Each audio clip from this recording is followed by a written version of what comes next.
Hello, everyone. My name is Latricia Maddox, and here is my E. E. Cummings um, presentation, and this is our final presentation.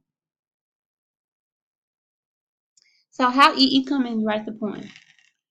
He is one of the most innovative poets of his time, and he experimented with poetic form and language to create a distinct personal style.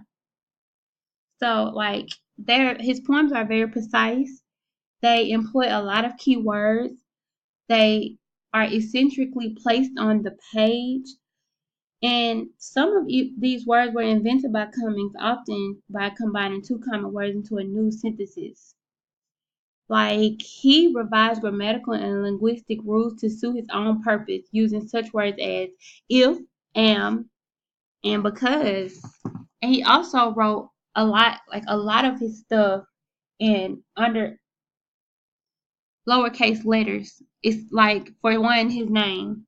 His name is Edward, but instead of Edward Eston Cummings, but instead of him, putting his name as Edward Eston Cummings, he puts E. E. Cummings in all lowercase letters. That's how he signed his name throughout his life. Here's his biography. Edward Eston Cummings was born October the 14th, 1894, and he died September the 3rd. He was an ancient poet, painter, essayist, author, and playwright.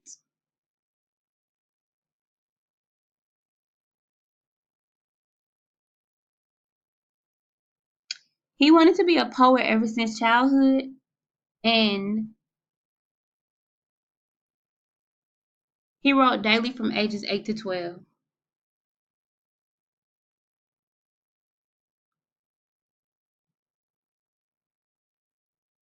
Born in Cambridge, Massachusetts, to Edward Cummings and Rebecca Haswell Clark, he graduated from Harvard University in 1915 and received the advanced diploma from them in 1916. He was also in the war in 1917. He joined the First World War and he enlisted in the Northern Hangars Ambulance Corps. This is where he fell in love with Paris and would return multiple times throughout his life. E. E. Cummings was also arrested and held in a detention camp for 3.5 months for his lack of hatred for the Germans, which he expressed in multiple letters that was written and sent to family and friends. So basically, you know that when you're in the army, all of your interactions with the outside world is they monitor it. So him and a buddy that he went to, him and a writing buddy that he went to college with, joined the army together to help people basically, and they both wrote their families and friends and their expressed that they didn't hate the Germans and they didn't understand why we were at war.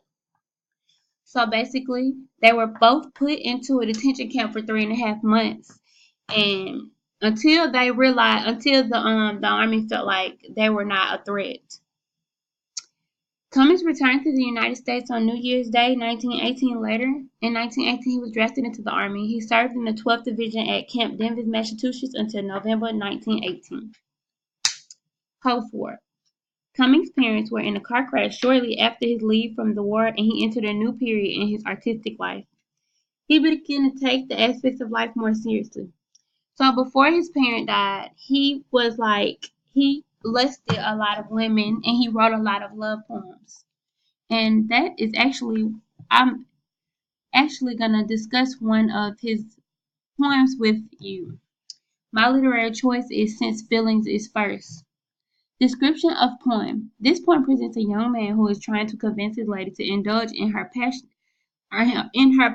for him, says Konstantinsky. This narrator constructs an argument and hopes for his lady to agree to indulge in him as he presents himself sexually. So basically, it's a young man speaking, and he's speaking about his lady, and that's how he presents her as his lady. And he is like he's in love with her, and I think it's just lust, but he's in lust with her, and he wants to have a sexual relationship with her, and he's basically trying to talk her into it. Okay, interpretation. Since feeling is the first sentence in a poem, which to me means that no matter what, we always feel first, not on purpose, but it's a natural instinct. So he also asserts by using the word is feeling immediately occurs before other responses, says Konstantinsky. basically stating that feelings are felt first. So no matter what we do, we always feel first. Like, it's not on purpose, it's not intentional, but that's what happens. We feel first. Okay, so the next line is about paying attention and what not to, when not to. This seems weird, I know, but Cummings definitely intended for readers to have trouble understanding his works. Konstantakis asserts that he notes that people who pay attention to a order of things cannot engage fully in a kiss, meaning anyone who is concerned about anything, including kissing, cannot focus enough to kiss said person. They also would not be fully able to fully able to perform passionately with another person. So, like, if you're engaging in sexual activity with another person and you're thinking too hard about it, it's gonna be weird. And basically, he's saying that like if you're gonna engage sexually, just think, don't even think. Basically, is what he's saying. That brings me to my next 2 and 3 stanza. Okay, in the second stanza, the speaker accuses this type of person of being a complete fool. All right, so someone that is so busy thinking about kissing or, touching or anything else with their partner, he's basically calling them a fool because, especially during the spring, because there's so much stimulation. Like, you can fall in love in the spring. The weather is beautiful, it's cool outside, and if you're out there with your lover, you can't think about anything else but like lusting and loving that person. He speaks about a person who does not emotionally react to or the feeling of their lover. So he's calling a person that, a fool is a person that is not emotionally reacting to the feeling of their person. So he's saying that he could never do that to his lady. Like, he has always been attracted to her, has always lusted her, and he wants to keep it that way. Cummins expresses his attraction for his lady and reveals this by symbolizing the word kisses. In this poem, he symbolizes the word kisses. And that's how we know, like, that his attraction for her is beyond him.